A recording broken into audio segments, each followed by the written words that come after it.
let's do some skincare and have a chat.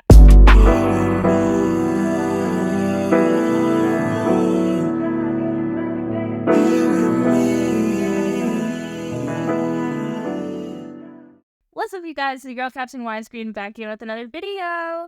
I hope that you're excited for the video today because we're transforming my skin from this to this.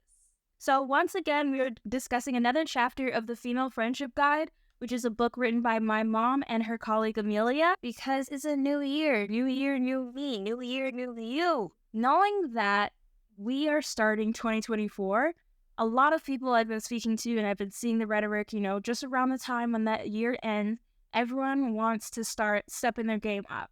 So if we have expectations for ourselves, we might have expectations for our partners, we might have expectations for our family, we might have expectations for our work. Why not put those same expectations onto our friendships as well? If we're really trying to improve ourselves, let's talk about it, okay? So, if you want to see more and get some good skincare vibes in, keep on watching. So let's get into these discussion questions while this mask dries on my face, so we gotta work quick.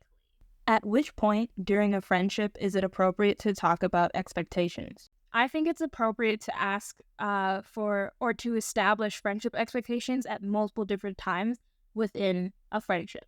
So for example, if you grew up together, you're two single friends, maybe have a discussion on what you'd like to see from your friend once they enter into the dating world. If they enter into a serious relationship, what does that friendship look like? How often do you need to talk or connect with that friend for them to feel like you are still a friend to them? Those are things that we should know as well. Is it communication at any point in time? Is it physical communication? Is it video chatting? Those different things are important. If there's a location change, for example, if one of you moves away from the other, or if you were long distance and now you're moving into the same city, I think we need to talk about expectations around what we do when we're not around each other, especially as long distance friends. Sometimes people expect, a lot of togetherness. Sometimes people don't expect much at all. How do you address unrealistic expectations from your friends? January is around the corner. A lot of people and discourse has been said this year about friendship roles and unrealistic expectations from friends, especially in the social media content creator space. Because I am, one of those people who loves to get dressed up. I love to get cute when I have the time, money, and resources to do so. But I also don't mind being very chill and having a good vibe. And like I'd mentioned in a previous video where I had friends, once I started to dress nicer for myself, that they felt that they couldn't, just show up as themselves anytime that I was at a function. But I never expected people to take my photos. I never expected anyone to, make sure I look good and do all that stuff. That's just something I naturally do. Me and my best friend do it all the time, to the point where, we'll get stopped on the street and someone will be asking us to take a photo. Or, hey, something like that. So we know that there's definitely some unrealistic expectations. So into the TikTok discourse and, there's lots of fashion girlies, Instagram girlies that are like, my friends have to take my photo. They have to do this. They have to do that. They have to do that for me. And I think you need to set those expectations if that's what a friendship looks like for you. Not every friend is willing to do that. I know multiple people that I'm not willing to do that for, and I would never ask them to do that for me. I like to take my photos myself or with a select group of people because I know what I'm looking for in my head, and it's easier to explain to people who just get it, But if your friend is requiring of you, for example, to do all of these things and you're not comfortable doing that, I think you need to have a conversation with them and say, hey, this is something that I'm okay with, this is something that I'm not okay with, and go from there, okay? What have you learned about yourself from your list of friendship expectations? I didn't make a full list because I'm pretty tone poles low for me on my friends and expectations around friends. I want you to be there for me. I want you to treat me how I treat you. I want, there to be some sort of reciprocation in our friendship. And just be a decent human being and we'll probably get along fine, But knowing that about myself, I don't have high standards for my friends. to be fair, the friends that I do have put those standards so high just as being themselves that I have no reason to really ask for more or for less, I suppose. But at the same time, I know that there are things that I let slide, for example, that I probably shouldn't. I know that there are things that I like to, chalk up to maybe they're having a bad day and I probably should address it. So I think for me in the new year is going to be making sure that if I need to have difficult conversations, that I have them.